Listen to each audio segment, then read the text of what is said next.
c'était la première étape pour être heureux.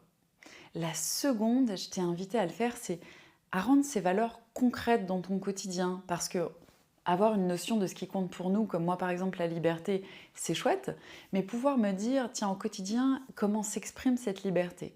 Comment je peux m'en donner plus? Eh bien, ça c'est essentiel.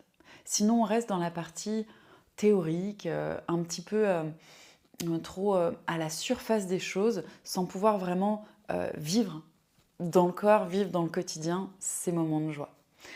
Donc la dernière fois, on a parlé de nommer ses valeurs, de mettre des mots sur ses besoins. Je t'ai donné quelques clés pour avancer vers ça. Si tu as besoin de refaire cet exercice, c'est dans l'épisode précédent. Et là, aujourd'hui, j'ai envie de te donner une nouvelle clé. C'est-à-dire que si tu as pu nommer que, par exemple, ta valeur, c'est la liberté, que tes besoins en lien avec ça, c'est que, par exemple, que ton copain ne regarde pas ton téléphone toutes les 2 secondes, que ta chef ne soit pas sur ton dos et ne soit pas dans le micromanagement pour que tu puisses avoir un grand champ d'action. Si la liberté, c'est pour toi ne pas avoir un planning trop structuré, trop contraignant, maintenant, la question, c'est de savoir, ok, je sais toutes ces choses-là, elles sont claires pour moi, je vois ce que veut dire le bonheur, quelles sont mes valeurs et comment ça se concrétise dans le quotidien à travers de mes besoins.